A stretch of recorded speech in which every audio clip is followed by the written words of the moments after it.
This is great. We have such an amazing group of people joining us in the chat room. We'll have many more join us, I'm sure, over the next few minutes. But because we have so much we want to get through today, we're going to start. So I'd like to welcome everyone to this teach-in on moving from trauma-informed care to healing-centered engagement with young people. My name is Cyril Cromwell. I'm the Learning Development Manager at YouthREX. I'm joined by my co-host, Katie Rogers, who is the Program Director. So this webinar is going to be focusing on possibility, on hope, healing, looking at holistic and collective approaches to nurturing well-being for young people and their communities, including youth workers. And since we have a full day ahead, I'm going to hand the virtual microphone over to Katie, who will provide us with a little bit of an overview of what we can expect today. So first, again, welcome. We're so excited that you all could join us. There's just a few pieces we wanted to go over to make sure that everyone can participate as fully as they are comfortable doing so. A reminder, you would have received some email communications from YouthREX with a virtual background. You can see I'm sporting it behind me.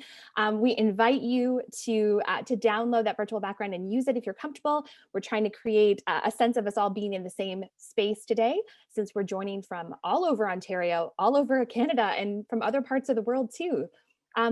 We also invite you to rename yourself, first name, last name. You can indicate your pronouns in brackets if you're comfortable. And you'll notice in the participants list that you can see everyone who is a part of this meeting, and you can easily identify YouthREX team members because we all have a YR in front of our names. Now, of course, this is a live event. It is on Zoom. There may be technical challenges. There may be challenges in adhering to our agenda. So we thank you in advance for your patience and your flexibility.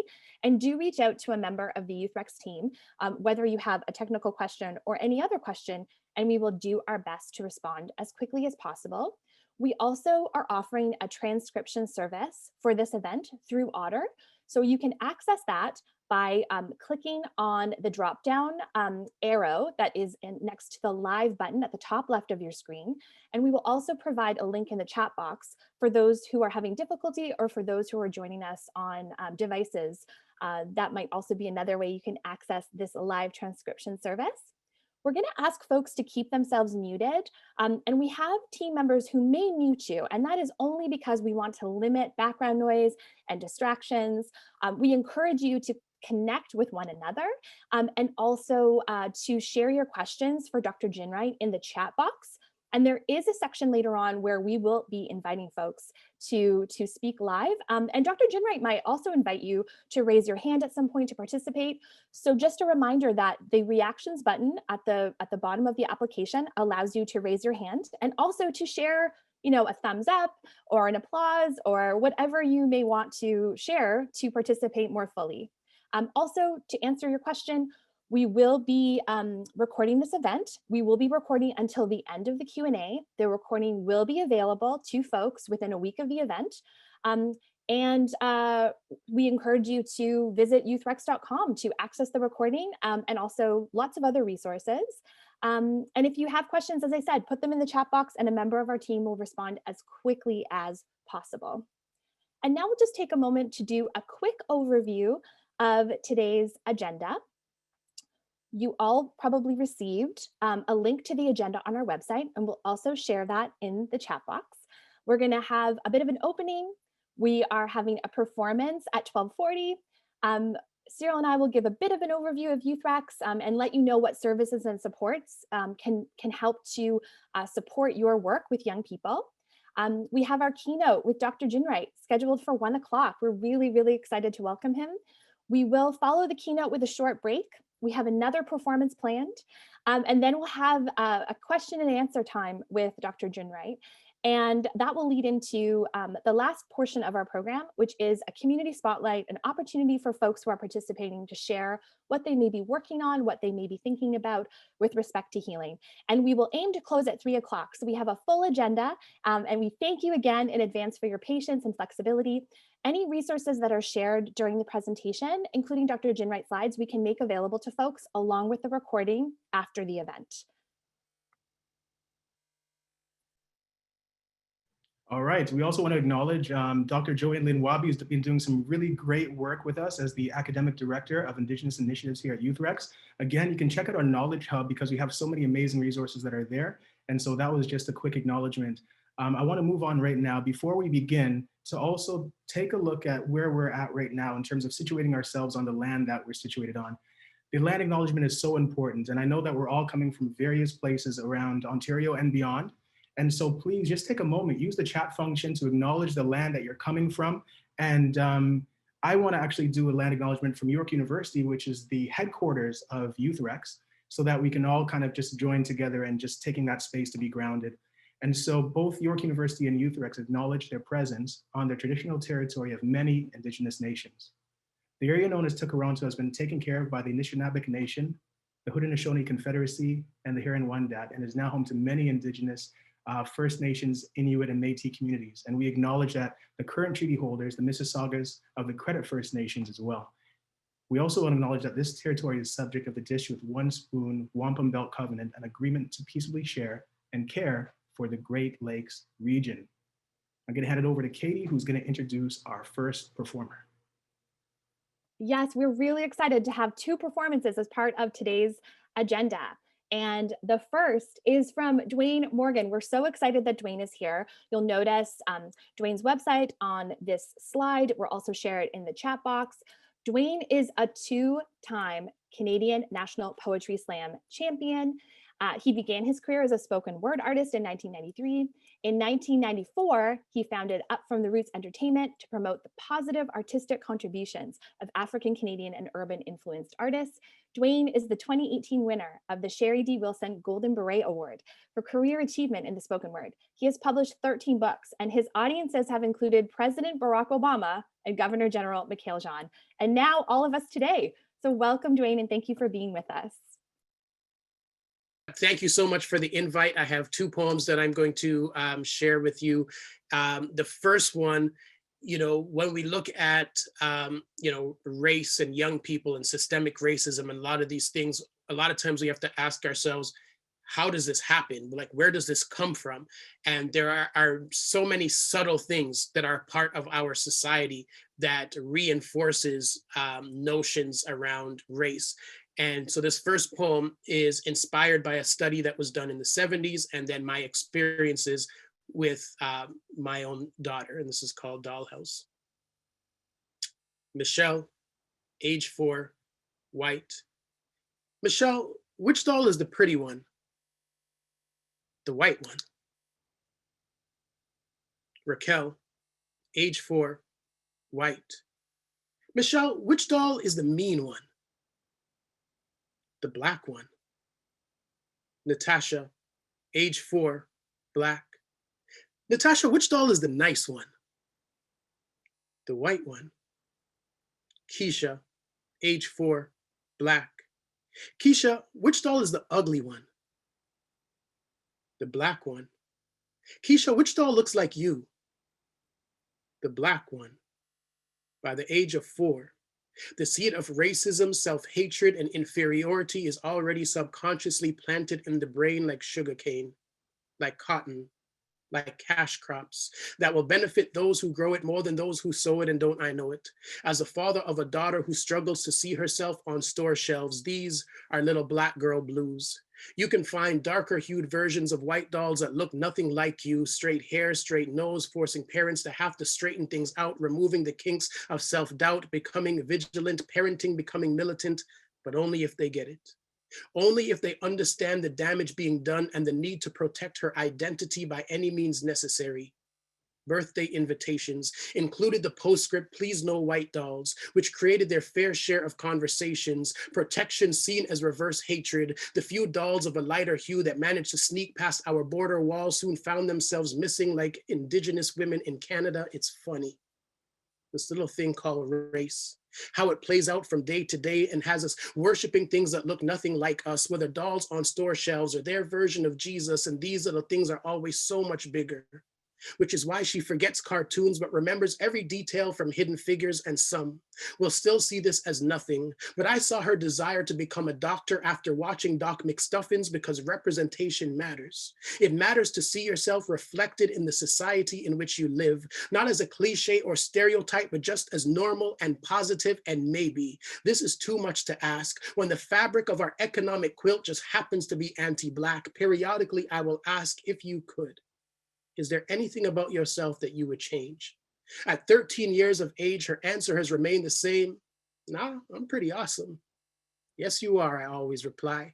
Fist of pride held high, beaming on the inside, emanating out proud that there's one less Black girl who refuses to play and be shaped by society's dollhouse. Thank you. So to move things forward, I'm going to, the second poem is going to just kind of look at, for the Black community, an overview of some of the things that we've gone through and how we look at and approach the future. And this is the poem that I was able to remix with two younger artists that I mentor and perform for former President Barack Obama last year. On your mark, get set, and so it begins. On the dark continent of enlightenment, the place from where all history comes, a people who were so ahead of their time, they were sending text messages when they only had drums. Out of the starting blocks, we were off to an early lead as world travelers and explorers, sharing our philosophies, creating universities and structures that would make the world stop and wonder before passing the baton on to the relay's next runner in the Caribbean Sea, who lost a bit of ground through the Middle Passage and slavery, but nobody said that the race would be easy. So for over 400 years, they continue to run, limping through the pain, knowing that cramps will come and it's gonna hurt sometimes. But you've got to focus and keep going through the plantations, the lynchings, and the hate, even when the spectators in the stands call you other than your name, because it is not what we are called, but what we answer to that is important. Victory is an uphill climb, and we've got to continue to rise like Lazarus, knowing that even the slightest of steps can mean so much. Sister Rosa Parks sat down to stand up, so I can't give up as I try to make sense of this baton that's been placed in my hand while I struggle just to be accepted as a man in this world that seems more concerned with whether or not I'm endowed down south, and I'm all about being endowed in the places where it counts in my family and my community, because knowledge of self is like a garden. If it is not cultivated, you cannot reap a harvest. Victory will come to those who choose to run the hardest, and it really doesn't matter if you know the secret, because not everyone will believe enough in themselves to do something with the information. No one was made to be a spectator in life. We are all the active participants in the race to fulfill our destiny. So when the baton comes, take it and run, because failure isn't a crime, but aiming too low is. Because if you reach for the top of a tree, you might never get off the ground. But if you shoot for the stars, you might at the very least get to the top of that tree, and I might not get to the finish line with you. But I will continue to strive to carve out my own space before passing this baton on to a new generation of runner, confident in victory, because success, it runs in my race. Thank you all so much, and I hope you enjoy the rest of this afternoon's program. Thank you.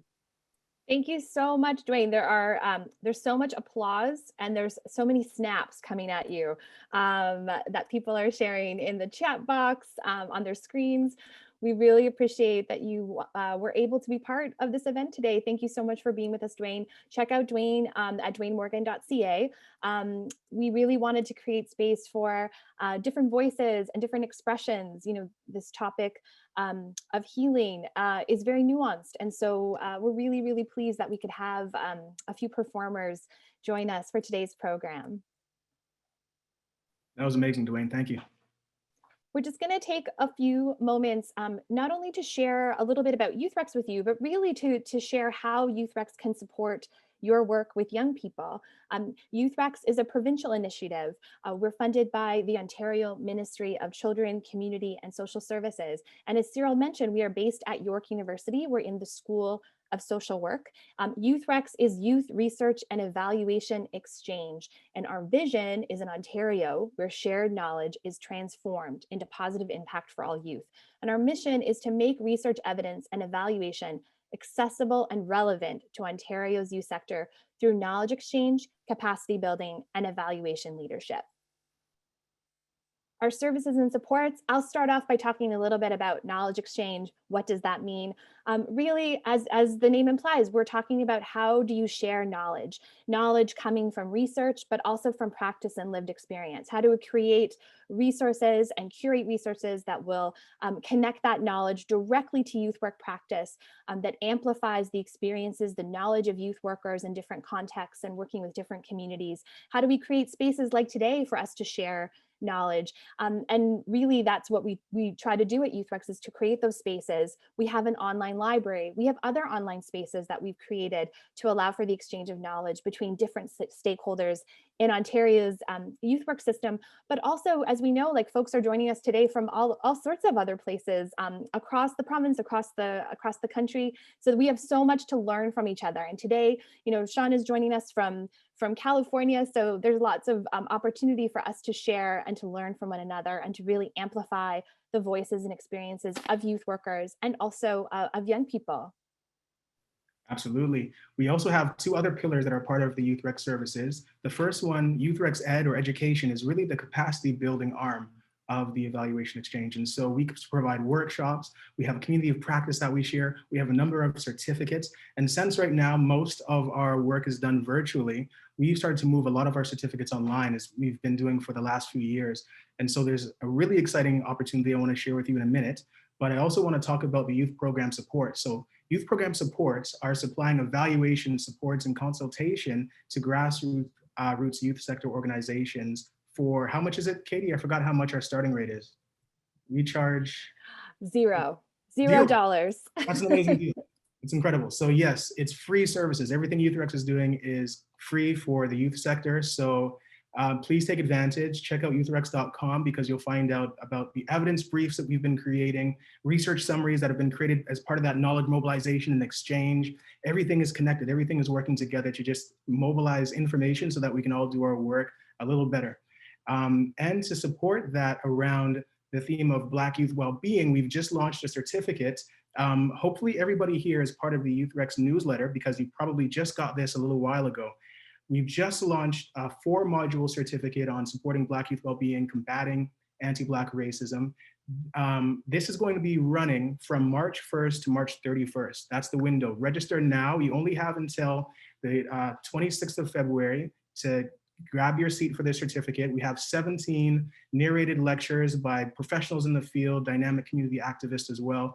It's the reviews are in because we have a pilot and they're great. So I really want everybody to take advantage of being able to engage with this free online learning. We also have certificates around program evaluation. We have certificates around cannabis and youth. That's also free and running right now if you'd like to take a look. So be sure to check out youthrex.com, sign up for the newsletter. You'll find out more about these opportunities that are offered. So that's all I think that we want to say right now about some of the learning opportunities that we're offering. We do want to get ready for this keynote address that's coming up, but outside of the learning opportunities that we're offering, there's also a few platforms that we've built in. And so we've mentioned already the Knowledge Hub, and that's the kind of like library or repository of information for you. But we also have a couple different tools and resources. Katie, do you want to mention a few of these? Sure, yeah. In addition to the Knowledge Hub, we have an online community board where you can access and share opportunities of interest to the youth sector. We also have Rex Virtual Cafe, which is an online platform. You can sign up, create an account, and connect with other youth sector stakeholders, ask questions, share resources and opportunities. We have a blog. We encourage folks to read, to share, and to possibly contribute to that space. And of course, our newsletter, as Cyril mentioned. So we know that this pandemic has shifted the ways that people work. It's shifted the needs of youth and families and communities. It's amplified the needs. And so we want to be able to provide the sector with as many resources and supports as possible by making as much of that accessible online as possible, including today's session. And so with that, I am very excited to be able to introduce Dr. Uzo Anucha, who is not only the Provincial Academic Director at YouthREX, but she is also the York Research Chair in Youth and Context of Inequity. This event is being co-presented by YouthREX and the York Research Chair. And Uzo is Associate Professor in the School of Social Work at York University. So I'm happy to welcome Uzo, who is going to introduce Dr. Ginwright. Thank you so much. And I'm really delighted to welcome Dr. Ginwright to today's teaching on his healing-centered engagement model. This teaching is jointly organized by YouthREX as well as the York Research Chair in Youth and Context of Inequity that I was awarded by York University in 2019. The York Research Chair extends YouthREX mandate by developing and undertaking community engaged research on the experiences of youth, youth workers, and the systems and policies that create and sustain inequitable outcomes for youth and their communities. Two previous community engaged research projects that I led, the Arts for Youth project and the Noise project, actually laid the foundation for YouthREX and by extension, my current York Research Chair.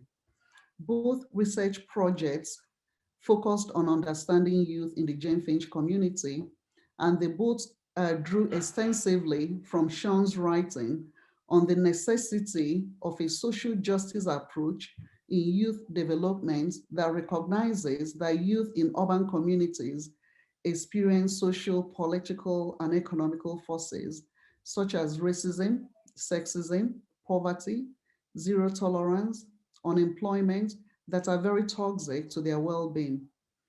Shawn's work understands young people within broader context, their families, their communities, the systems and structures that constrain them.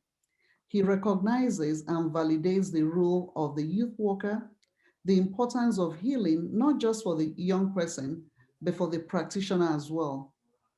Most importantly, his work with healing-centered engagement sees youth more than their challenges and trauma. This positive youth development frame is really at the core of our work here at YouthREX and my York Research Chair in Youth and Context of Inequity. Healing-centered engagement gives a young person a way to transform their trauma into a story, an important story, no doubt, but not their whole life. Shawn is one of America's leading innovators and thought leaders on African American youth, youth activism, and youth development. He's professor of education in the Africana Studies Department and a senior research associate at San Francisco State University. Shawn is also the founder and chief executive officer of Flourish Agenda, a national nonprofit consulting firm whose mission is to design strategies that unlock the power of healing and engage youth of color and adult allies in transforming their schools and communities. Oh, by the way, if you check out their website, they have really cool pictures of their whole team. I'm like, YouthREX needs to step it up a little bit. Shawn also serves as chairman of the board for the California Endowment, whose mission is to improve the health of California's underserved communities. We are so very delighted at this opportunity to learn together with Shawn at today's teaching. Welcome, Shawn. Thank you so much. Thank you so much, Dr. Anucha. I am so humbled and thankful to be able to share these ideas with you about healing our young people in our society. I want to say thanks to the entire YouthREX team, Katie and Cyril. Your work in making sure that this is going flawless is on point. And Brother Dwayne, your words inspired me. Your words have lifted me and really reminded me of the importance and the necessity for us to be rooted in a healthy sense of identity for Black and Brown young people in the world. And so thank you for your words, Dwayne. Today, I want to share with you some ideas about healing-centered engagement. Many of you have had an opportunity to read an article on healing-centered engagement and review my past research and work on healing-centered engagement. And so I want to do three things today. I want to provide a context, like why do we even need healing? Like what is healing for? What are we healing from, and why do young people need it? And the second thing I want to do is really provide some scaffolding and really talk about what healing is and why it matters in our efforts to transform the lives of young people. And oftentimes when we are trained, I know as I was trained as a youth development worker, I was trained that if I had the right curriculum, if I had the right set of tools, that I could actually have an impact on young people. But my experience, as well as the research, suggests that it is not only the tools and curriculum that we use, but it is the adult and how the adult shows up. And oftentimes in our work with young people, the adults are wounded. The adults have trauma. And so if we are not thinking about healing as a parallel process where the adults and the youth are in a process of working through their own trauma, then sometimes we recreate the same challenges that our society presents with young people in institutions such as schools and youth prisons and jails. And so our work that I will share with you today is really trying to get us to understand a much broader way of thinking about not just what harms young people, but how we heal young people from exposure to various forms of trauma. And then the third thing I want to do is provide some steps. Like, here are some things that you can do, some takeaways that you can begin to implement in your work to really begin to infuse and build healing-centered strategies in your work with young people. I'm going to share my screen. This is the part where I always get nervous because things don't always work right. So just one moment. Make sure it's okay here. Okay, I need some thumbs up if we're okay. Just a thumbs up. Yay. Okay, it worked. All right. I want to start off with a story. This is a story that happened to me about 6 or 7 years ago, but I think the story captures for us the context that we're in right now, the challenges that we're facing right now in our society, in our institutions. And so I want to share this story as a sort of a segue into why healing matters. About 7 years ago, I received an email from a prison outside, not far from my home here in California. And the email said, Dr. Ginwright, we have a group of men that have read some of your work, a book I wrote called Black Youth Rising. They read that, and it's about Oakland, and they want you to come and speak to them about your work. I had debated whether or not I was going to go, and I decided to go out to the prison and made arrangements to go to the prison to talk to this group of 10 men who had read my book. And so one Saturday morning, I got in my car and we drove out there, and we had arranged for me to be there at about noon. And so I got there at noon, and I got to the gate, and the correctional officer said to me that the men were in the cafeteria waiting for me to come and speak to them. She gave me a set of instructions when I got to the prison. She said, on your way to the cafeteria, you will see colored lines in the hallways. And as you get to those, each door, they'll give you directions on which way to go to the cafeteria to meet the men. So as I entered the prison, the correctional officer said, first follow the blue line all the way to the end of the corridor. And so I followed the blue line all the way to the end of the hallway, where I was met with a door that buzzed open. Bzzz. And I walked through the door, boom, and it shut behind me. There's another correctional officer there that said, Dr. Ginwright, I know you're going to the cafeteria. If you follow this red line all the way to the end of the corridor, you'll be near the cafeteria. So I looked at the lines on the floor, and I followed the red line all the way to the end of the hallway, where I was met with another door. That door buzzed open, bzzz, and I walked through it, and it shut behind me, boom. Now, I was met with another correctional officer. And this time she said, Dr. Ginwright, you're almost near the cafeteria. Just find the green line and take the green line all the way to the end of the corridor. So I found the green line. I walked all the way to the end of the hallway, where I was met with a door. That door buzzed open. Bzzz, and I walked through it, and it shut behind me. Boom. But by the time that third door shut behind me, something shifted inside of me. I began to feel the sense of enclosure and incarceration. I began to feel trapped. I began to feel like a suffocation. And I began to imagine that those men, what those men must feel like who I was about to speak to. These men couldn't feel the sun on their face. These men couldn't smell rain. These men couldn't embrace their children. And who am I to go talk to them about anything? And I became deeply insecure. What am I going to say to them? Because they can't even experience the basic pleasures of life. And so on my way to the cafeteria, I decided, I took my speech and my papers out and I threw them in the trash can because I didn't know what I was going to say to them, but I certainly didn't want to recite to them research that I had done on Black youth. And so as I entered the cafeteria, I finally reached the cafeteria and two doors, the two big swinging doors. The correctional officer opened the doors. And what I saw inside that cafeteria shocked me to this very day. I expected to see 10 men waiting for me. And instead of 10 men, there were about 350 men waiting for me in their orange jumpsuits.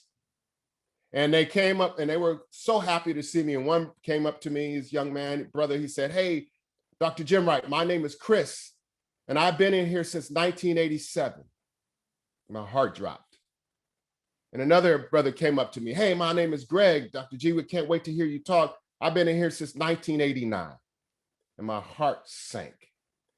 And one by one, these men came up to me and said their first name and the year they had entered this place.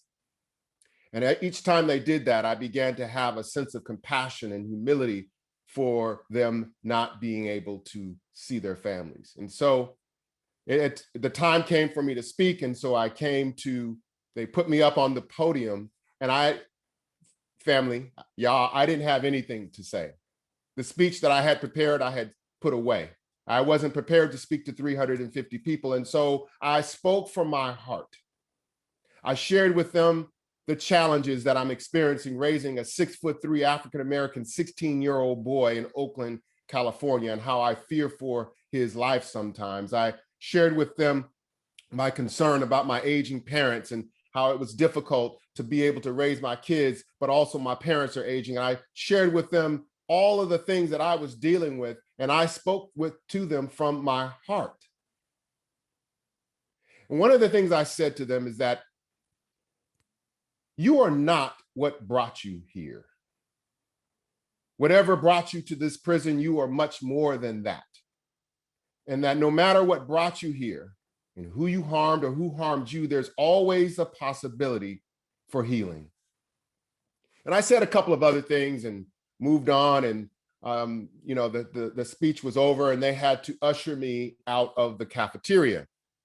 And as they ushered me out of the cafeteria, they were ushering me from the cafeteria, I heard a loud voice behind me, "Hey, Dr. G." And I turned around and there was a brother. He was tall, he was big.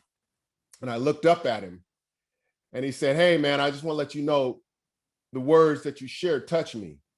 They really moved me. They really reminded me of my own childhood." And I said, "Thank you. I'm glad whatever I said made you feel better." And he said, "No, I need you to understand something, Dr. Ginwright. In this prison, it's hard living here. And people see me, they think I'm a threat because I'm tall. And I got in a fight not long ago and they cut me in the face and he had a scar on his face." And I said, "Man, I'm so sorry to hear that." And he said, "There's something that you said, man, that really reminded me of my own childhood. And there's something that I do every single day in here because it's hard living in this prison. But there's something that I do every day that heals me." And I said, "What is it that you do?" And he reached into his pocket. And I got a little nervous because I didn't know why he was reaching in his pocket. But he reached into his pocket and he pulled out a little bottle. And he opened the bottle and he blew bubbles. And the bubbles floated over my head. And my first thought was, did this big brother just blow bubbles in my face? And then he said to me something I'll never forget. He said, "These bubbles remind me of when I was a child and my father used to bring me to a park and put me on a swing and he would always buy me bubbles. And so when I blow these bubbles, it heals me. It reminds me of a time when I was free. And living in a place like this, I need to have a reminder of being free because it heals me. And so as I left that prison that day, I was really curious about how do we think about healing? What are our bubble stories? We have just come through one of the most traumatic years of anyone's life. Did we have a bubble story? The young people that have come to your after school programs and your classrooms and your Zoom meetings and your Zoom classrooms, did you give them bubble stories? Did you share your own bubble stories with those that you work with? In other words, our bubble stories are a way or a space that ruptures our ability to, that opens up our ability to heal from the context of racism and homophobia and the fear of COVID. So what I want to share with you today is why do we need healing? And just like the man in prison, the difficult context that he lived in, despite that he always had a possibility to create some form of healing. And so the first question that I asked is, when we talk about healing, what is the context? What is the context that we need to understand? What are we healing from? And we all know that COVID-19 has created perhaps one of the most dramatic, difficult contexts that we've ever experienced. The rates of COVID in the United States, I'm sure those of you who are following are off the charts, and has really dramatically changed not only how we work, not only how we deliver youth development, but it's changed how we relate to one another. Isolation, boredom, the inability to connect with our friends and young people who are have to be on Zoom or are not able to see each other. We know that COVID has transformed everything that we know about how to deliver quality youth development. But we also know that COVID has revealed the racial inequality that has existed in our society well before COVID. I call it racialized trauma. This notion that inequality, racial inequality exists in our schools, exists in our juvenile justice system, it exists in our policing, and then it exists in the disinvestment in health and welfare of Black and brown communities, and that these years and years and decades of disinvestment have created gross forms of inequality that continue to harm our communities. And the reason I call it racialized trauma is that it is not just blocked opportunities to quality healthcare. It is not just blocked opportunities to housing or blocked opportunities to higher education. But these disinvestments create harm to the well-being of communities, psycho-spiritual harm that makes it difficult for systems to respond to. And if we're in schools and we think that young people can learn if we give them the right curriculum, without addressing the trauma and trying to restore their well-being, then sometimes we reproduce the trauma that young people experience. And so when we talk about racialized trauma, it allows us to think about a different model to understand how trauma occurs. Some of you may be familiar with the term, the social determinants of health, suggesting that there are social issues that determine that determine our health outcomes. Well, just like there's a social determinants of health, there's a social determinants of trauma. And that is an important pivot and shift that we need to think about when we talk and think about trauma.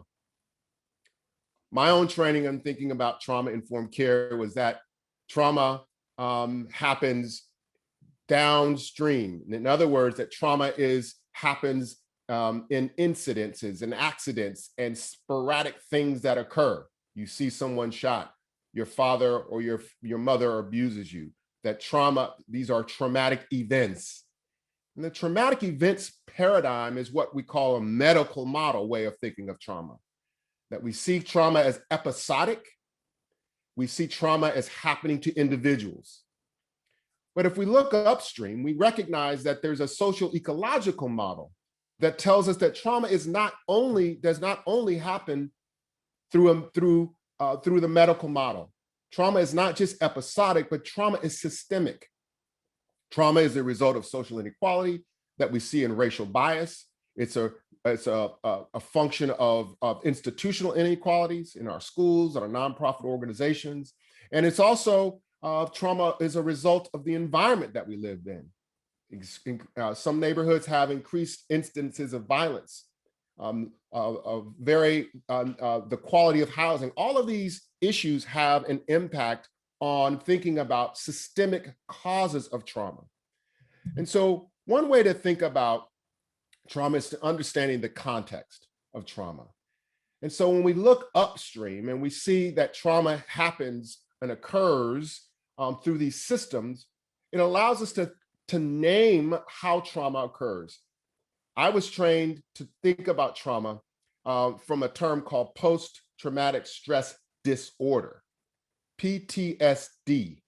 How many of you have heard of PTSD? Just raise your hand. I can see all 500 of you. Okay.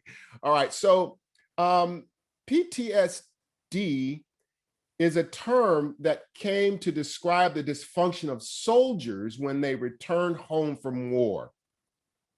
Post-traumatic stress disorder.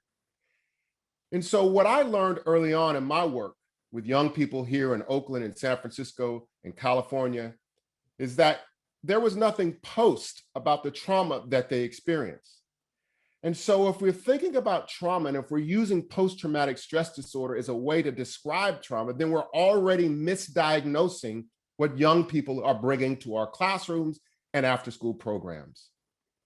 I use the term in my graduate students and in the training that we do in healing-centered engagement is we use a different term called persistent traumatic stress environment. Persistent because because trauma is ongoing in many of the environments that young people live in. And it is a stress environment. And that is because the disorder does not exist in the individual young person. It exists in the environment.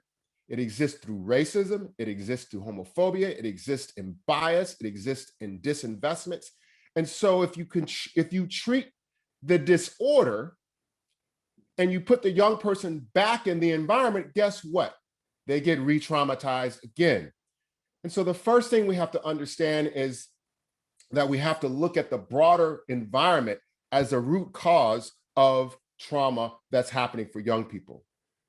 When we dig a little bit deeper into the research, James Garbarino, in a book called Raising Children in a Socially Toxic Environment, gives us another tool to understand the ways in which the environment, such as the ways in which racism, homophobia, the disinvestment in communities harm families and young people. The term he uses, he calls social toxicity. Social toxicity, he says, works like physical toxins. If you think about asbestos and lead paint, if you think about if you had asbestos and lead paint in your home, in your apartment, in your place of work, that if you breathed in asbestos and lead paint over time, it would eventually make you sick. And if you didn't go to the doctor to get healed from your exposure to those physical toxins of lead paint and asbestos, you didn't go get healed from it, that exposure could eventually be lethal for you. What Garbarino says is that social toxins work the same way as physical toxins. Well, what are social toxins? Well, social toxins are things like fear, anxiety, stress, disappointment, shame, uncertainty. All of these things are present in our environment and have a toxic impact on the well-being of young people and the adults that serve them, but oftentimes go undiagnosed. And they show up in our classrooms, they show up in our after-school programs, they show up on our Zoom meetings now, they show up when we're working with young people, but oftentimes when they show up, we only have one, or teachers usually only use one tool to respond to young people's exposure to social toxicity, and that tool usually is discipline. And if we use discipline, only discipline as a way to respond to social toxicity, guess what? We reproduce exposure to harm. I want to give you a quick model that I think allows us to understand the context in a way that presents a framework for us to respond in a healing-centered way. We call this a model to understand social toxicity. So this is Mia, right? And Mia is a youth worker. Mia is a teacher. Mia is a social worker. And Mia wants to transform the lives of young people that she works with. And she works with families. The thing is that Mia works in a socially toxic environment, like we all do.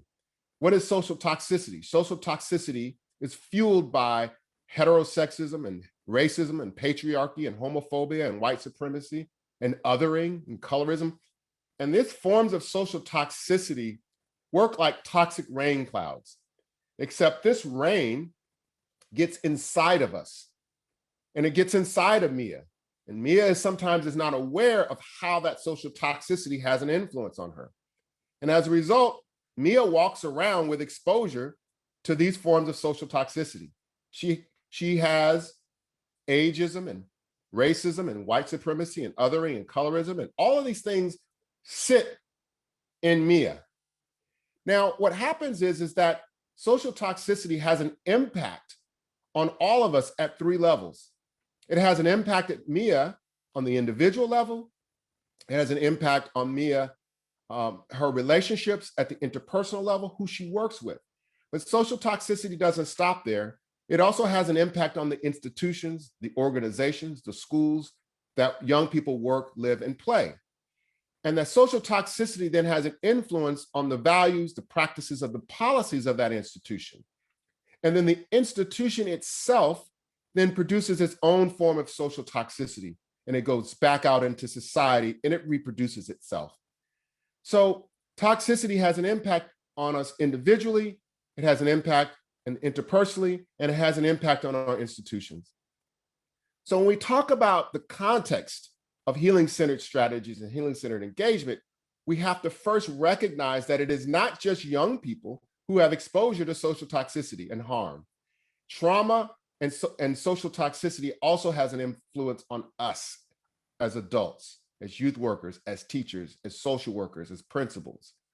And so we have to first understand how social toxicity, where it shows up in our work, where social toxicity shows up in our work with young people.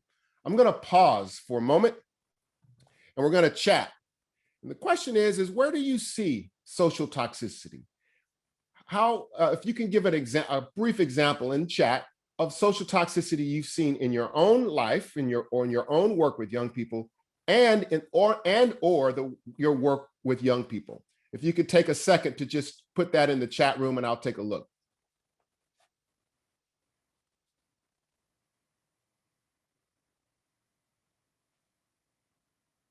So we have child welfare in schools and in high schools and poor housing, the way we understand therapy in the health system.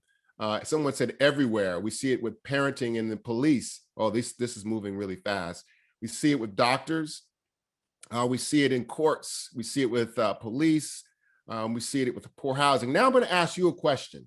I want you to locate social toxicity, a form of social toxicity that you see in your life. We have a tendency to separate what we see with young people. Now I want you to locate it with you. Name a form of social toxicity you actually have experienced. It could be in your relationships with your mother. It could be a sense of anxiety. It could be fear, whatever it is. You could name a form of social toxicity that you have experienced in your own work in life. Internalized ableism, relationships with father, ableism, shame, colorism, so-called friends, Islamophobia, sexism, misogyny, good, sexism, ageism, fear and anger towards self, homophobia, belief systems, shaming, misogyny, good, queer phobia. All right, great. So all of these forms and I'm glad and keep coming if microaggressions, there's a lot, right? Why do I do that? The reason we do this is because in order to provide healing opportunities for young people, and we haven't dealt with or have no process to identify and deal with our own exposure to social toxicity and trauma, then how are we actually providing that space for young people to heal? So we have to, one, recognize how these things locate themselves in our own work. And so I'm gonna talk about a pathway or a way that we can begin to create strategies for young people and ourselves that provide healing-centered that are wrapped around healing-centered engagement. And first thing is that healing-centered engagement builds upon trauma-informed care, right? We recognize that there are acute episodic forms of trauma, but that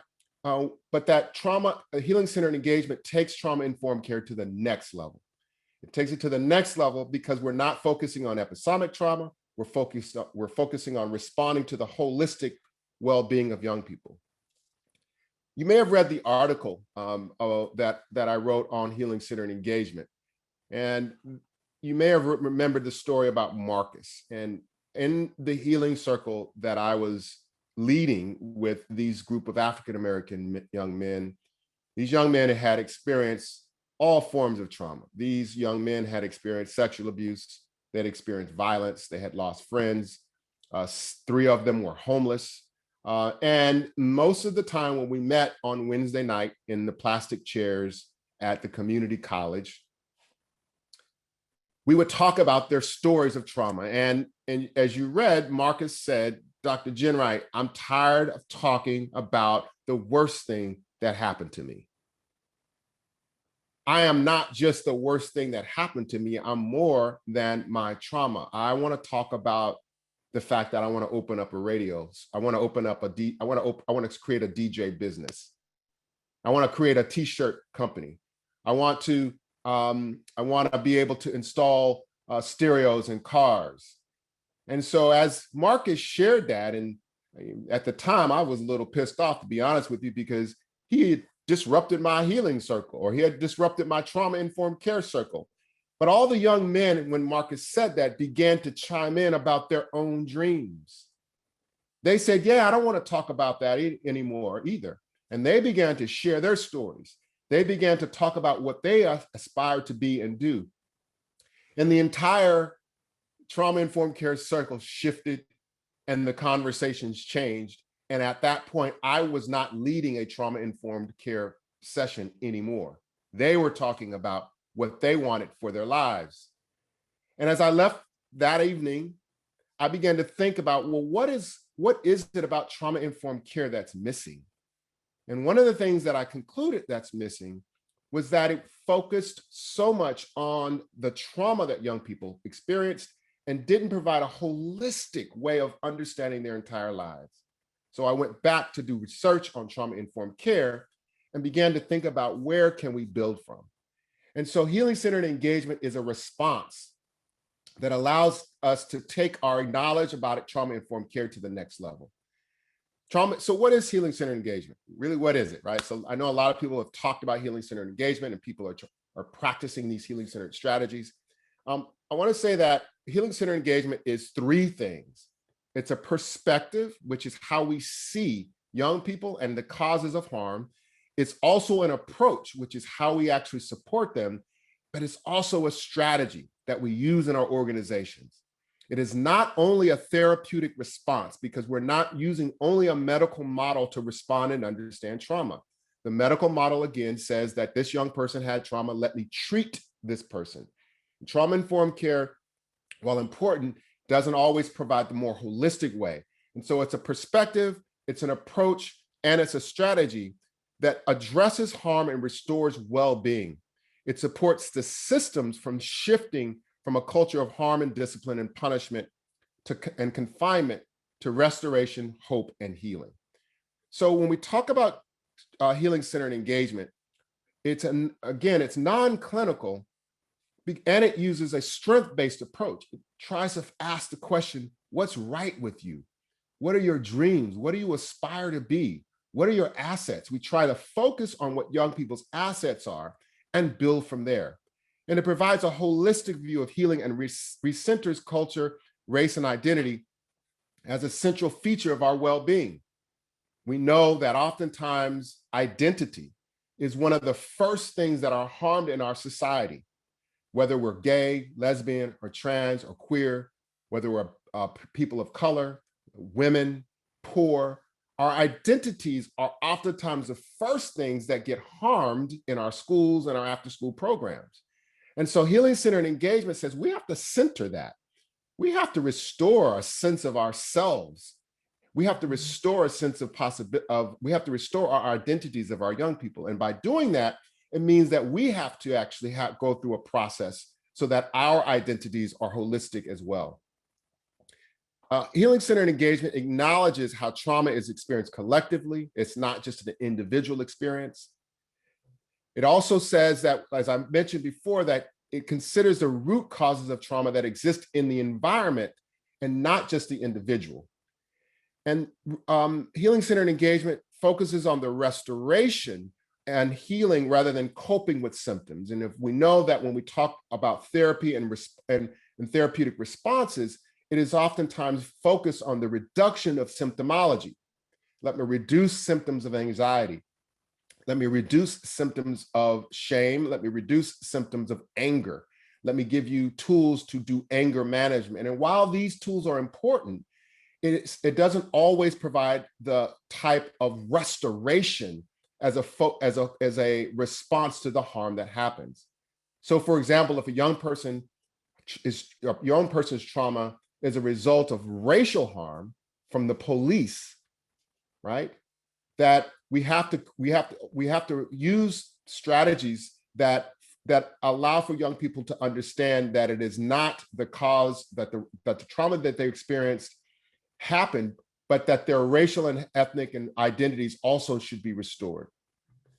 Lastly, healing-centered engagement is an asset-driven approach that looks at the symptoms that we want to foster and support rather than symptoms we want to suppress.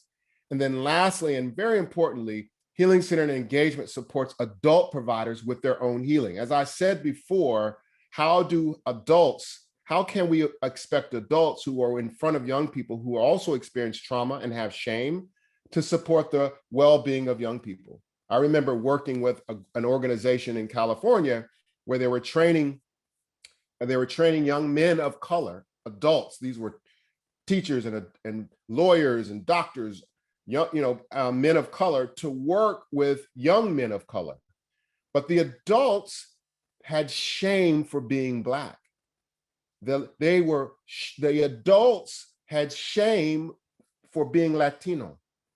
The adults had shame for where they came from. And that shame of their identities had not been healed. And as a result, that shame was then transferred to their, quote, mentoring of the young people. And so if we are not taking seriously the ways in which adults need to heal and to restore their identities, again, if we're not centering that in a healing-centered process, then sometimes we reproduce the harm for young people. So how do we do it? I need to make sure I'm not over time, y'all. I'm having fun here because y'all feel like family. So if I go over time, everybody just go like this. But I'm having fun because y'all feel like family. So I'm gonna keep going. So how do we do it? So the first thing we do is we recognize that healing-centered engagement happens on 3 levels, okay? It is not just the new therapeutic tool that you use to treat young people that are exposed to trauma. It is a response at the individual level, meaning we have to think about our own healing and the healing of young people. There are practices that we need to engage in as providers. We need to deal with our trauma and have processes. And we work at the individual level with our own trauma and the trauma of young people, right? Storytelling, for example. What is your story? What is your trauma story? And what is your healing story? What is your aspirations? These are tools we use to address healing at the individual level. Second is at the interpersonal level. We know that trauma doesn't just happen to individuals, right? We're living right now in a traumatic environment because of COVID, because of racial unrest, because of all these things. So our relationships experience trauma. Your teams, the people you work with, the people young people work with. So the second level is to restore to heal our relationships. And how do we actually create bonds of relationships, transformative relationships that actually matter? And third is the institutions. Healing has to happen institutionally, which means that we have to have practices, we have to have values, and we have to have policies in the institution that foster well-being. And so if we have policies that say you can't take a day off, or we have policies that are not about that don't give people mental health days, if we have policies that cause harm, then again, we're missing the mark on creating a healing-centered environment. So we use, and when we train on healing-centered engagement, there are principles that we use, and there are 5 principles that we use for healing-centered engagement. And we call these 5 principles karma, spelled with a C because it's cool instead of a K. Y'all get that? Okay, just kidding. So karma stands for culture, agency, relationships, meaning, and aspirations. These are these principles are oftentimes the principles that are sacrificed or harmed with our exposure to trauma. So it makes sense that these principles need to be central in our restoration of healing. These 5 principles are also supported by bodies and bodies of research that says that when we focus on these 5 principles, we actually create restoration and healing for young people. So the first, I want to walk through these relatively fast, and then I'm going to make sure we have some time for questions. So the first is culture. Now, culture really stands for culture, race, and identity. And it means that youth and adults are engaged in learning and discovering their respective identities. It means that we're having conversations about race. It means that we're having conversations about what does it mean to be white and working in a community of color. It means that we engage young people in their stories about their identities. When we focus on the principle of culture, that means that we are creating opportunities for young people and the adults to restore and have a healthy sense of their racial, ethnic, and gendered identity. So there are 6, again, an effective practice is engaging conversations about identity, sharing experiences when we've been harmed as an aspect of our identity. And there was a series of practices that it's important that we use in our discussion of culture and race and identity with young people.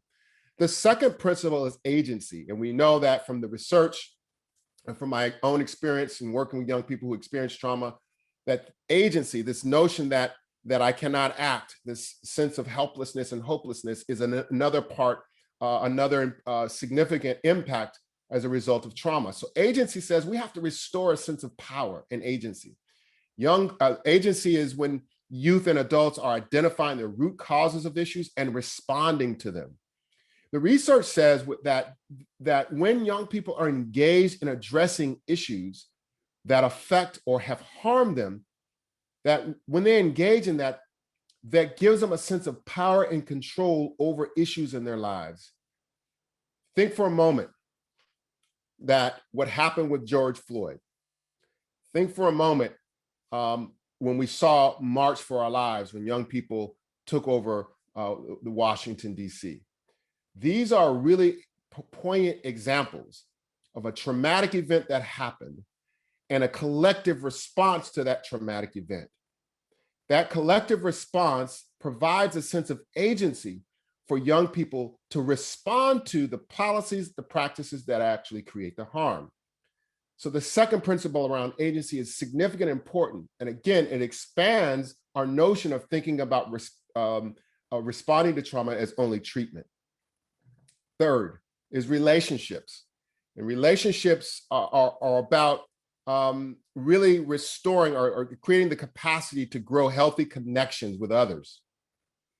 There are 2 kinds of relationships. There's transactional relationships and there's transformative relationships.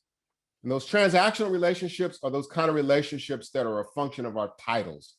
You know, I'm the principal, you are the teacher. I'm the teacher, you are the student. And it means that we have efficiency in our relationships, but we actually haven't created a humane connection. Transformative relationships, on the other hand, are relationships that are cultivated when we share pieces of our humanity, when we're vulnerable, when we share our stories.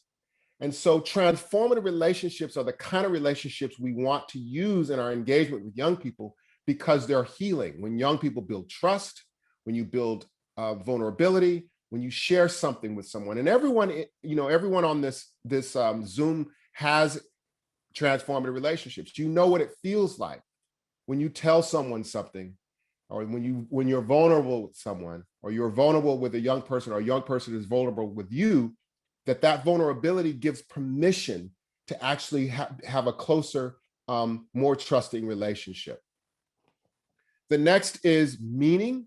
And meaning is about the discovering the discovery of who we are, where we're going, and what purpose we were born.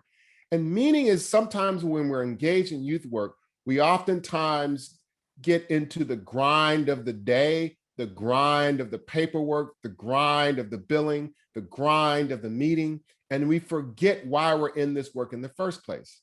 For young people, this means that we have to cultivate the ability for them to actually have a sense of purpose in their lives. So it's not just going to school, but they're going to school so that they can actually be a contributor to the world.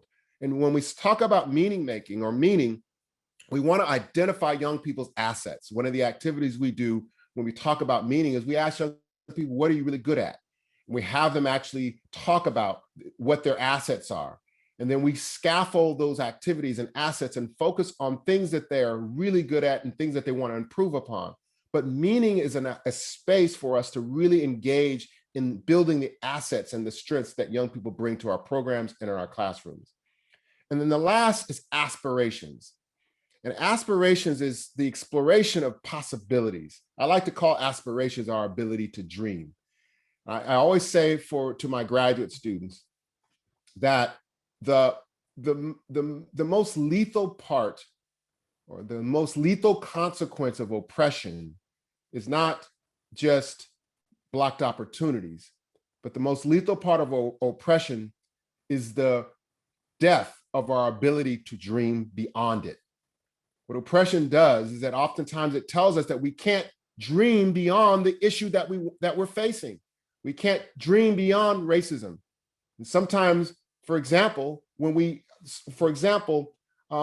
while we all need to be engaged in anti-racist behavior, right? The fact that we're naming something in the opposite of what we want to change still means that we're connected to the phenomena. It's just like saying that the absence of violence constitutes peace. The absence of health doesn't constitute wellness. The absence of violence doesn't constitute peace. The absence of racism doesn't constitute belonging. And so we have to really think seriously. This notion of aspirations means that we begin to think about our work, we begin to think about the issues, we begin to dream about the society we want to create and the role that young people have in it, in that dream. It means that we create spaces for young people to imagine their lives. The research says that when young people develop a sense of future goal orientation, a sense of hope, a sense of pathways to move their lives forward, that ability to see and engage and move toward the future through their aspirations is in fact an important healing element in their healing journey. And so these 5 principles, culture, agency, relationships, meaning, and aspirations, are the principles we use in our healing-centered work. I'm gonna give you a couple of quick examples and then we'll open it up for some questions. I have 3 examples, but I'm gonna only probably give you 1 because of time, if that's okay. Is that cool, y'all? Everybody go like that if that's cool. Okay, all right, cool. All right, so this example is an example of a school in Stockton, California that their challenge was that probably 50 to 60% of their students came to school with some form of trauma. Many of the students were from immigrant families and had significant fear of deportation because of the policies that our state and the national and our federal government had placed about reporting. They didn't want the children were afraid that their parents might be deported, and they came to school with a number of issues. And so the school district only provided one therapist for that school every 2 weeks to deal with this enormous amount of stress, anxiety, and trauma young people were bringing to the school. So the teachers, the principal came to me and asked what they could do. And the first principle is just start where you are. And so what this principal did is she found a classroom that was abandoned and they were using it as storage.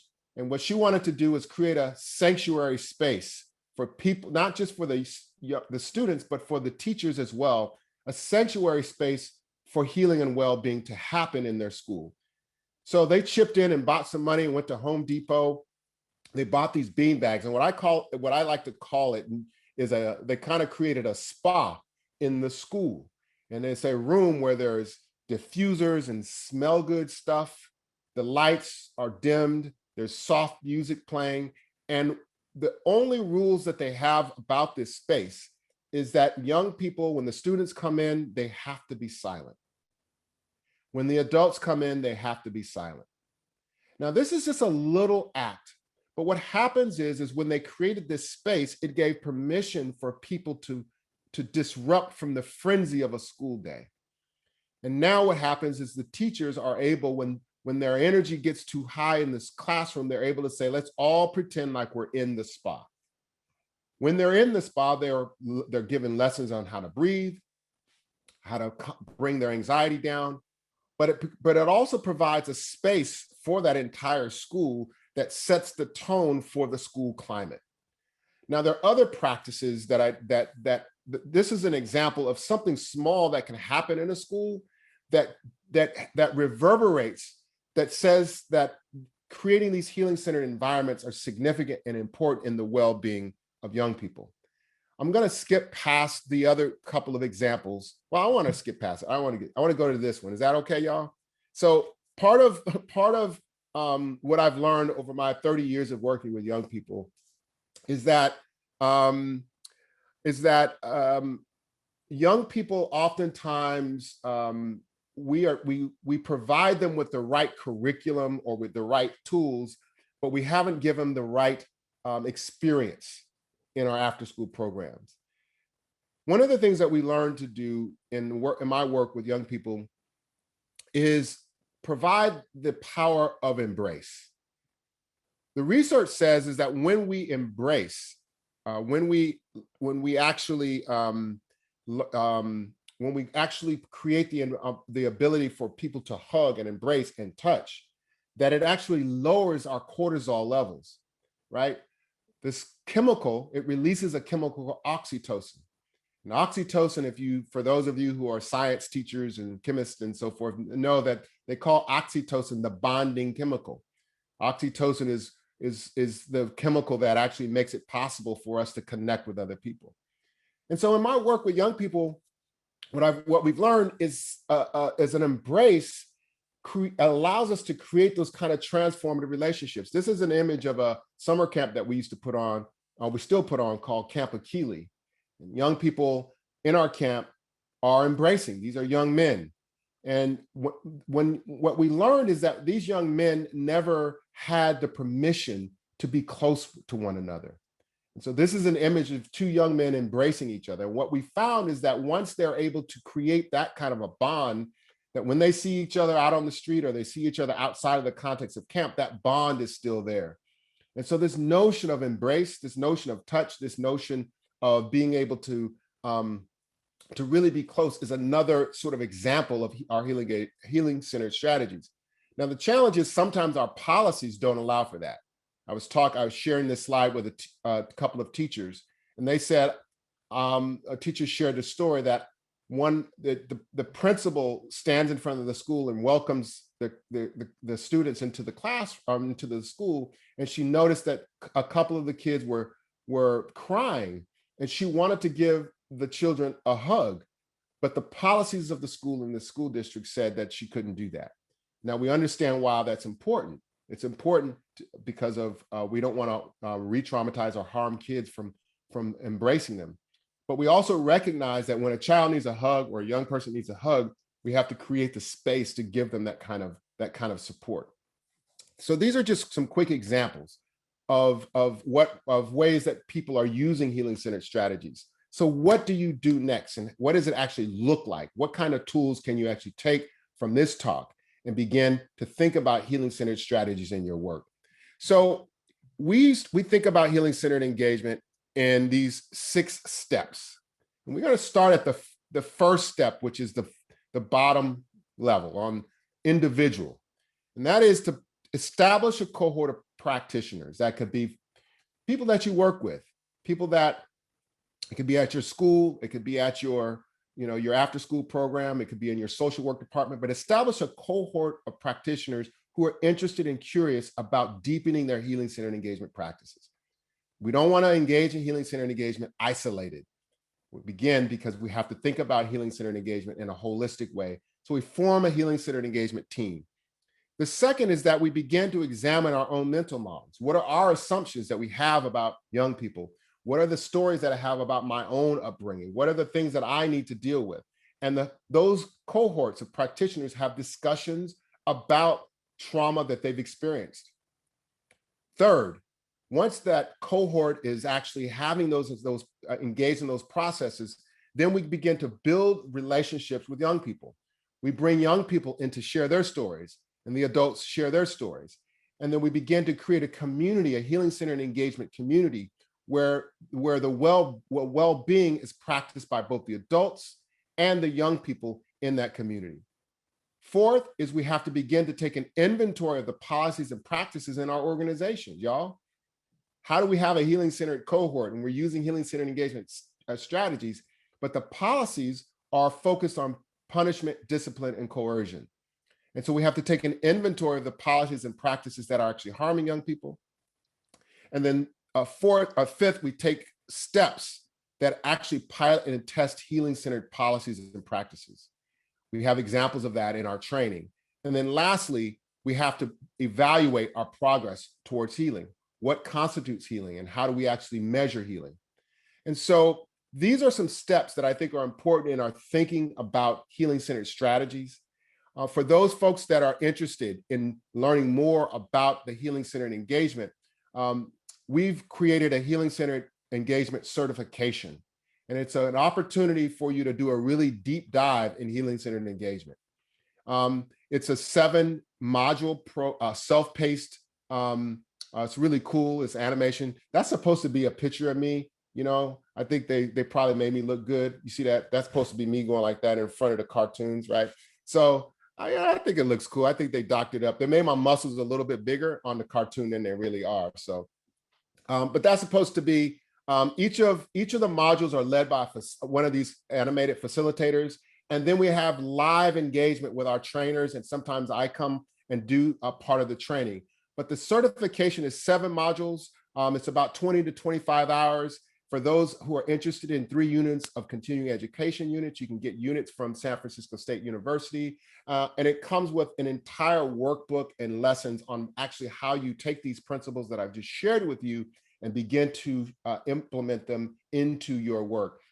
If you hold up your phone, you'll get more information about if you want to do it as an individual or as a cohort. You can hold your phone up and you'll be able to go to the website and get more information about how to actually begin to take these practices and move them into your work. I want to say thank you for this opportunity to share healing-centered engagement with you. I'm going to pause now because I know folks probably have a lot of questions. Is that cool? Thank you so much, so much. I think it would be great if we took maybe a 5-minute break just for people to kind of freshen up a little bit. But I do want to say before we go on break that, thank you so much for the teachings that you shared. In the comments, we were here, like things were just lighting up. We were buzzing. We were hearing big facts, so true, preach, 100%. They called it eye-opening. We saw it as deeply resonating, and we're so appreciative of your time and the insight that you shared. I really loved in your article as well when you said that we should be saturating young people with opportunities for healing and well-being. These powerful words of disruption to kind of interrupt us from that disciplined focus to making space for dreaming. Beautiful.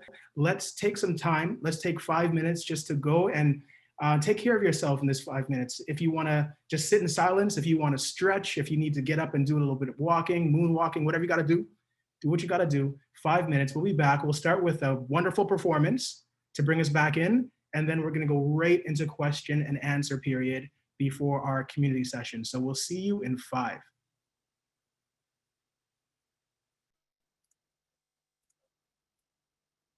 Hi, everyone. Welcome back. We hope that you were all able to take a few minutes for yourselves to reflect on Dr. Ginwright's presentation. Welcome back to sort of the second half of our time together. We are going to sort of kick off this portion of our afternoon with a performance. I'm so excited to be able to introduce you all to Kim Ninkuru, who is a multimedia artist from Bujumbura in Burundi, currently residing in Toronto. She uses performance art, installation, video, spoken word, and movement to create pieces that give her the chance to explore and express rage, love, desire, beauty, or pain in relation to her own body and mind. Her work heavily questions our preconceived notions of gender, race, sexuality, and class. It is grounded in the firm belief that Blackness is past, present, and future at any given moment.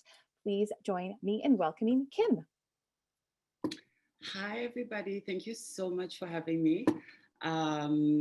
I feel very privileged to be part of this lineup of really great, amazing speakers, and to see all these faces in the chat feels really amazing. I'm feeling a little nervous, but I'm feeling really happy to be here. I haven't been virtually in the presence of so many people in a long time, or if ever, really. So yeah, I'm going to read a little poem that I wrote a while ago, and it's something that I wrote kind of like to talk about just how much Black women, young Black girls can be like erased in a lot of like movements, whether that be Black movements or movements for women. And this is something that I wrote kind of like talking about the digital kind of like impact on that, because my work is very much like based on the internet and very much like works with like digital expression. So this is kind of like something to talk about that. And thank you so much for all the comments in the chat box. Bless y'all, thank you. So here we go. So this is called Black Digital Angels. ANGEL looks like we only live URL. ANGEL, she also has a story IRL. Am I only allowed to exist when there's a screen between me and you? How many filters must my humanity go through for it to have value? Because it seems like as long as I'm logged in, I am somebody, I am your muse, your goddess, your voice of reason. Somehow my face on your screen causes reflection while my body in the street faces eradication. You scroll through my timelines looking for redemption, liking every pic of mine as if that's how support function. If you gotta lie, please stay out of my mention. This isn't real life, it's just an application. Question. How does a girl like me live her best life? And I mean her real life, like in real life. She doesn't. Does she? She doesn't. In a world like this, a girl like me doesn't get to live her life in IRL. Instead, I only get to give it life. And you tell me, you give me life, making it clear that my very existence is for you to consume. And you're right. I've been conditioned to perform to be allowed in any room. That's one thing you definitely can't tell me I don't know how to do. It's been my livelihood, girl. Giving you life is literally my livelihood, girl. I literally give you life for a living, girl. Because if I don't, I'm one more gone girl. I post on IG, you digitally frame me as this divine entity that soon becomes a distant memory once you're out of battery. Inquiry, do you canonize me online to ease the pain of my potential death offline? Just asking, because from the way you proclaim Black girl magic, it looks like you're trying to convince yourself more than me, as if you're trying to hold on to a truth too big, a truth you would rather not see. So you smile in my face to ease the pain you feel while you killing me, and I'm here, giving you life. IRL, a girl like me doesn't know love. Love that comes armed and ready to fight for you. Love that knows what it's doing. Love with no questions asked. The type of love I get shows up unprepared, as if it's the first time it's come into class and my lesson was 100 years ago. My love, the love that is mine, always comes only with questions. It is weak and doesn't know how to fight for me. Maybe that's why girls like me prefer anger, because she's always ready, no questions asked. URL, TBH, LOL, WTF. Black digital angels open up their wings and deeper inside the web fly high, high, high, screaming on top of their heads, how are you going to show me love without Wi-Fi? How are you going to show me love without Wi-Fi? What's a girl supposed to do with one more like, if more than anything, she just wants love in real life? How will you show me love without Wi-Fi? URL, IRL, GIRL. Thank you.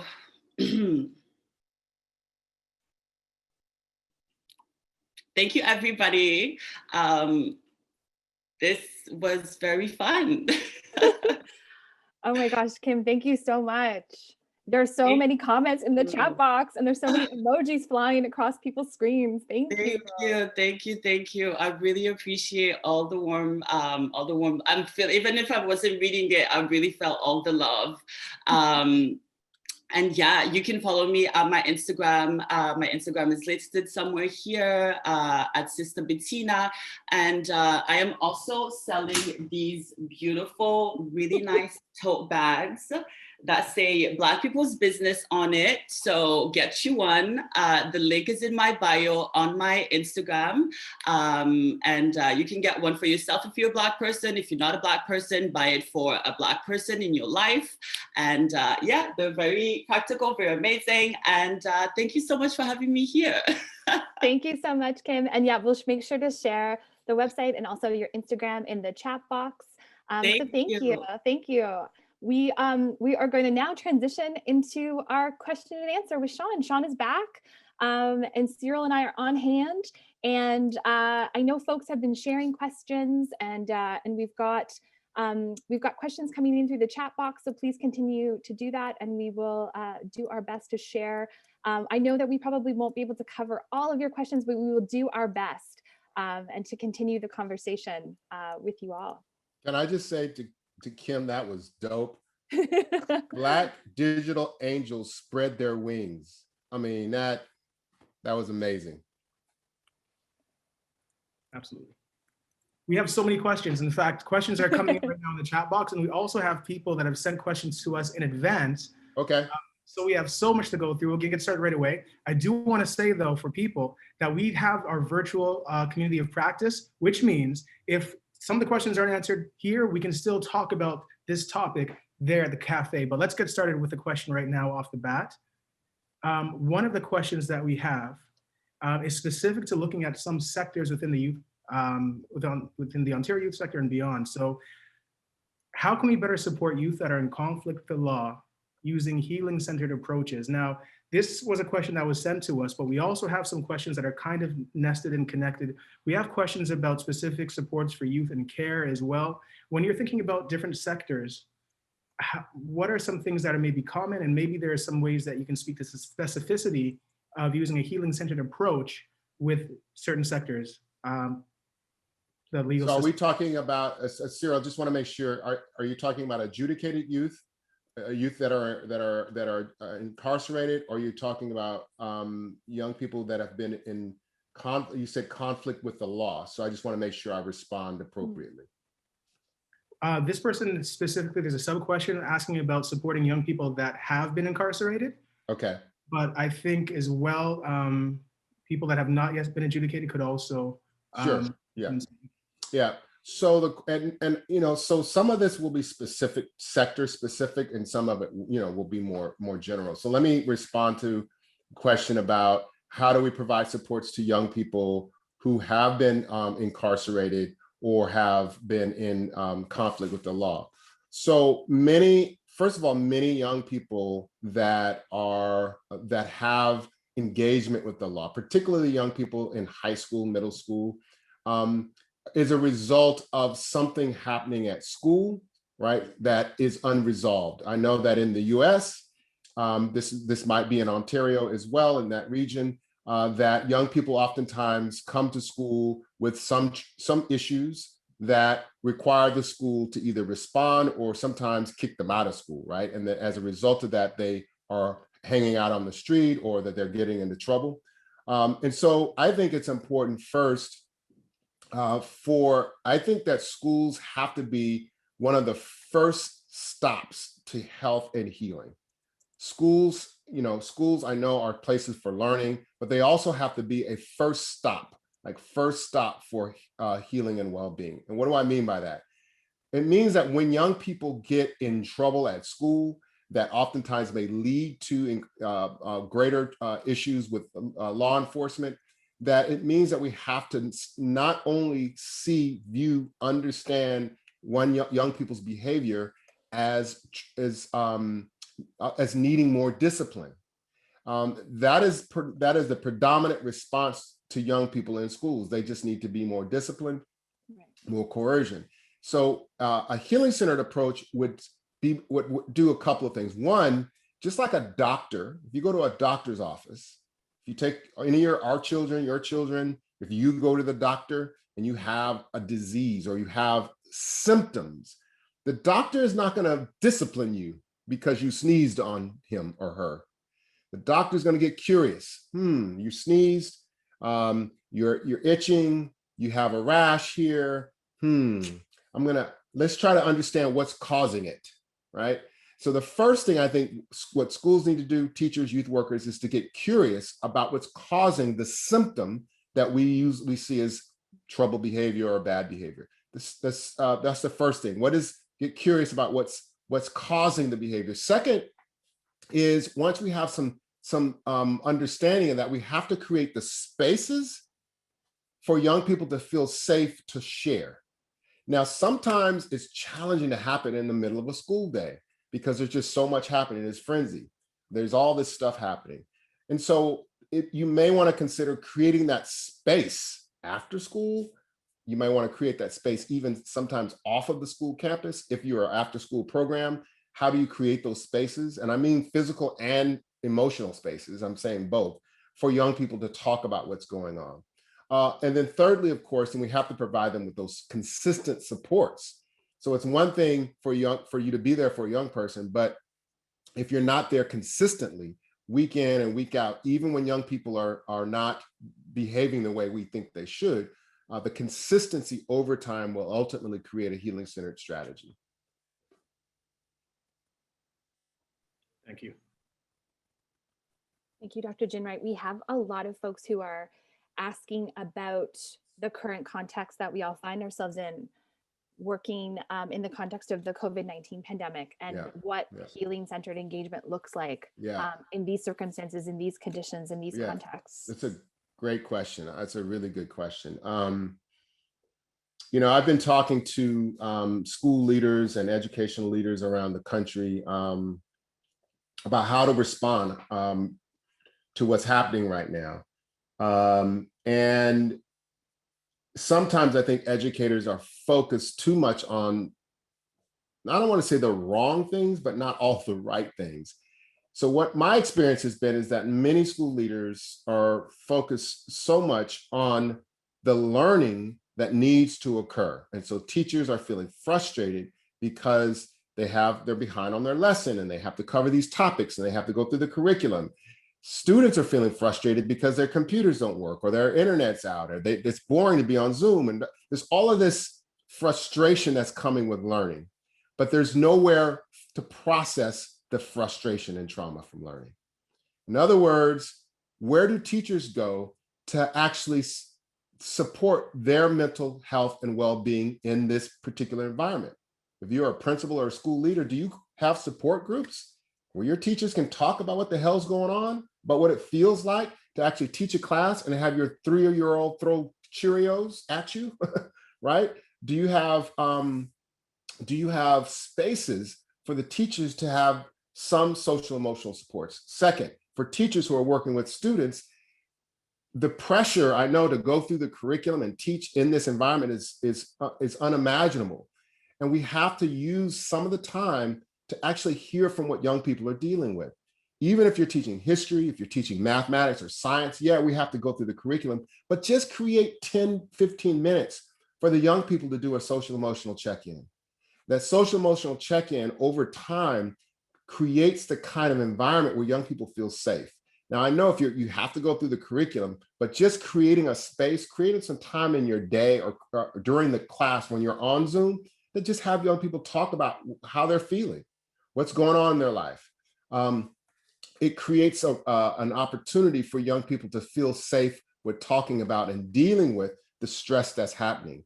If we only focus on the academics right now, we're really missing the mark around dealing with the kind of stress, anxiety, uncertainty that both teachers and young people and their families are dealing with. Thank you so much. I think there's so much space that can be made around that question of how can we have more strategic ways to support practitioners in their own healing, and we probably want to get back to that. But I want to ask a question around measures and evaluation. Since it's YouthREX, what measures can we use to evaluate whether healing is happening? And should we engage youth in developing these questions? Great question, great question. I kind of laugh because I was doing some research a few years ago, and it was a similar question, which is what are the dimensions of well-being? And we're working with young people to help develop these metrics. And one of the young people say, you know what, I can measure, I know if we can measure how many hugs I got in a day at school. And I thought that was really interesting. And maybe it is hugs, but I think what that person was saying is, how can I actually measure transformative relationships? How many people do I trust in my school? How close do I feel with young people or with my teachers? How close do I feel to my peers, right? So well-being is not a one metric fit all. I think it's important to do grounded research on this question. What do young people say matters that makes them feel holistic, supported again? What are those dimensions? There's some common dimensions like safety, like vulnerability, like transformative relationships. These are kind of conventional dimensions of well-being. But the young people might talk about the ability to be creative, to create a space. How often do they have the spaces for creativity? I think it's important to think about not only sort of pulling from, we have tons of research about psychosocial well-being, social emotional learning. And I think that's an important starting place. But I also think it's important to actually create a grounded process where young people are coming up with their own dimensions of well-being, and then together create the dimensions that matter for that particular setting.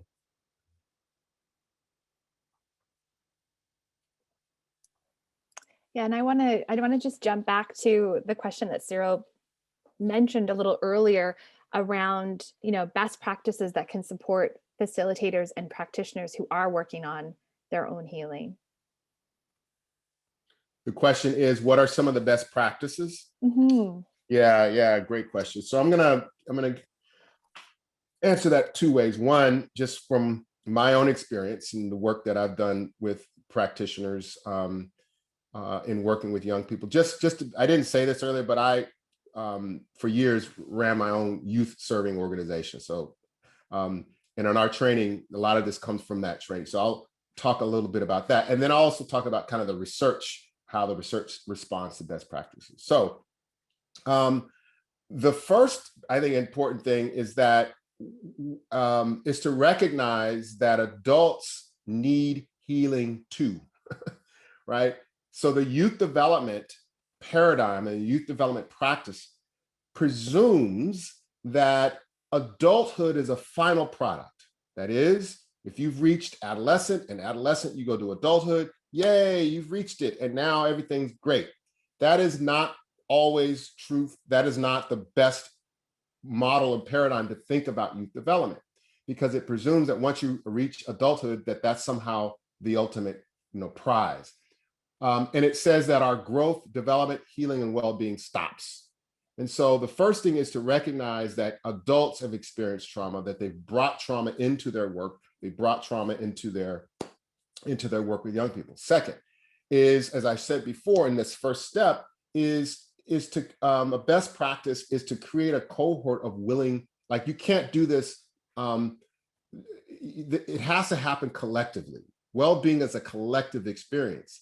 And I know that those of you who are therapists, those of you who are psychologists that are on this call, that's great. But we can also think about collective ways of restoring our well-being. So for the adults that I've worked with, when they are talking about issues of trauma that they came up with about their racial identities, shame that they have because English might be their third language or second language, and they have an accent and they have shame around that, or they have features, thick lips and kinky hair, and they have shame, internalized racism for that. The group setting becomes a way to tell your story. And when you're vulnerable and tell that story, it gives others permission to do the same. And when you're creating that space, now we're not talking about our jobs, we're not only talking about what we do, but we're creating a space to talk about the things that are affecting our lives and have an ultimate impact on our work. When we create those kind of spaces, those are healing-centered spaces. When we create spaces where they're vulnerable, create spaces where we can treat each other with safety, create opportunities for us to tell and share our stories. These are the spaces that ultimately over time are healing-centered spaces. Those spaces can translate to greater power and greater work with young people. I know that one of the things that we've done for years in our work with African-American providers in California, our very first training is we have a whole process that drills down on this activity called Who Are You? And the ultimate process of that question, who are you, we ask it over and over again in this activity. It's to get to, I don't know. It's to get to, I don't know. Because oftentimes, if I ask you, who are you? You say, I'm Shawn. Who are you? I'm a professor. Who are you? I'm a social worker. I'm a brother. I'm a this, I'm a that. These are labels that we use to describe who we are. But when we only define ourselves by what we do or our relationships to others, it doesn't give us permission to actually go deeper. I'm a person that's afraid. I'm a person that's uncertain. I'm a person that's insecure. I'm a person, whatever that is, right? But when we get to that, now we can actually begin to have real conversations, right? So anyway, am I talking too much, Katie? I'm sorry. So these are kind of the practices and activities that we use to get people to create those spaces. Those kind of spaces can happen for practitioners and they can happen for young people. Awesome. We have some really interesting questions about other approaches that might relate to a healing-centered engagement. What would you say about the incorporation of an Indigenous framework, holistic healing? Is there space for incorporating something like a hip hop education program? How does healing-centered engagement differ or complement other frameworks?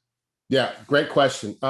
First of all, healing-centered engagement is rooted in indigeneity and African practices, right? These are not new. And here's why I say that. It's not new because in West Africa, for example, or in indigenous cultures, we know that healing and well-being is a communal collective process. It's communal and collective. It means that if I am harmed, one of my friends said, it took me a chapter to say this, but he said it like in 2 sentences, right? He said, if I'm sick, we sick. If I'm well, we well. So these are principles and practices that are rooted in African ancestry and indigeneity, right? So that's the first thing. So the concept of healing-centered engagement is not trying to invent something new as much as it is to use what we've always had in our ancestry, right? Is to bring that to the forefront. Second, hip hop pedagogy is definitely a healing-centered practice, because hip hop pedagogy, if done correctly, is about me telling my story. It's about me telling my story. It's about me telling my story in a way that's honest, that's forthright. And so if I said if done correctly, because we know there are some forms of hip hop pedagogy that can be distorted, but hip hop is a medium, can be a pathway for young people to tell their stories, the same way that spoken word can be healing centered. When a young person can tell their story about being homeless and what that felt like and how nobody was there for them. And then that just by the ability to say that in a poem is a healing centered practice. So there's a number of things that already exist that can come underneath that category. What healing centered engagement is trying to make it much more intentional, right? And it also suggests that it's not just, again, I said this probably 15 times now, while spoken word or hip hop is important for young people, the adults themselves also should be doing and engaging in those same practices.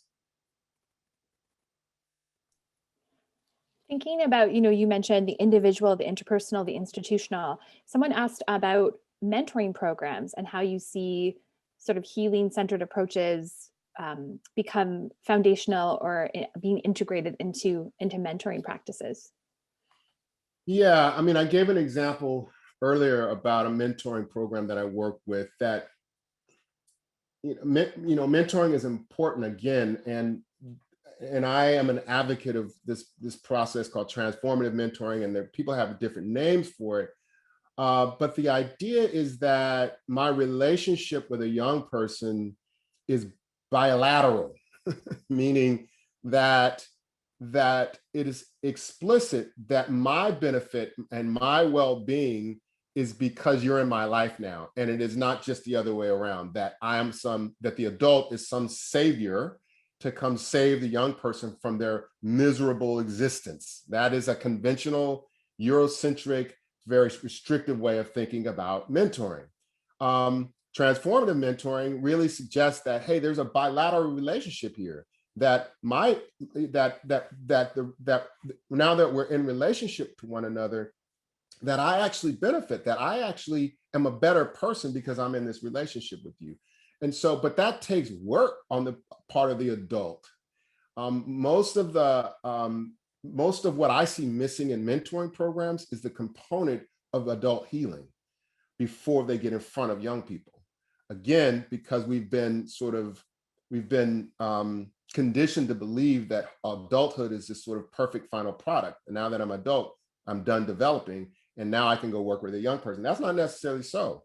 So what healing-centered engagement suggests is that relationship is important, but that the adult has to do the work. It's not just upon that young person. Thank you. We have a few minutes left. How are you doing for time, Professor? 2:30, I believe you're going to be ending. Was that to me, Cyril? Yes. Yeah, it looks like we got a couple more minutes. Okay, so just in the last few minutes, we have so many questions. I'm actually going to throw something out that's been kind of on my heart. Like, I know that we have a bit of contradiction between sometimes, our duty and our responsibility as youth workers, as practitioners, in terms of going by the book. You mentioned policy is a really big area we need to make some shifts in. And we have that conflict. It's like a battleground, an area of tension where youth workers are also burning out, feeling that community trauma as well. What can you say to people that are, working with young people, but they feel the pressure is actually coming at them from the systems that they're actually working for, that are supposed to be a part of the solution? What are we, going for policy, is great, but in the everyday, if you get what I'm saying, like, what can we look towards in terms of? Yeah, no, thanks, Cyril. I'm gonna use that metaphor that everyone probably on this Zoom session has heard when you get on an airplane. The flight attendant says, in the case of an emergency, the mask will drop, and place the mask over your face first, and then provide assistance to the child or whoever you're with, right? I'm sure you've heard that metaphor before, and I think it is apropos for what your question is, and that is, we have to find ways to take care of ourselves. They could be small micro acts of healing and well-being on a daily basis. If we do not find those micro spaces, we will be burnt out and stressed and not good for young people. So what does that mean? Whatever you do to rupture the frenzy of the day. I can talk so much more. I'm writing a book now called Pivot, but one of the pivots is a shift from an addiction to frenzy and hustle to flow. And it means that we make intentional decisions on a daily basis about our own well-being. And I don't like the term self-care, because self-care presumes that it's a self-indulgent act and not a right to be well. And it is our right to be well. And we have to claim that right. I believe that our well-being is perhaps one of the most courageous acts of justice we can engage in. And so when we take a walk, and so when we read a book, when we light that candle, when we take a nap, that act can be a courageous act of justice, because it suggests that the domination of a capitalist culture has limits here, and that you claim your own well-being as a right as opposed to a self-indulgent act. So there are a lot of ways that we can practice and not feel guilty about it. Take a nap, take a walk, light a candle, read a book. It can be just 5 to 10 minutes a day, but it's critically important that we find that space, and we find it individually, and we find it collectively with those that we work with. Over time, we need to begin, it will create a tipping point in our culture and in our work. And so those individual acts have the ability to spread and become much more common in the work with young people. I believe that if we all do that, begin these acts of care, collective care, that over time it will be part and parcel and a normal process in our work with young people in the world. Thank you so much, Professor. Thank you so much for the insight. We have people saying, where can I get that book? Like, people need it today. Where's the pre-order? So the book is called Pivot. It is not out yet because I am still writing it. I'm writing on the last chapter. The book won't be out until the end of this year. But it's about these pivots we all need to make in our lives and work that have an ability to transform our society. So hopefully when it's out, I will make sure that everybody in your network has the opportunity to go purchase it. Thank you so much. That brings us to the conclusion of the teach-in. Professor Ginwright, we are so grateful for your words of wisdom. Thanks so much, Cyril, and I really appreciate the opportunity.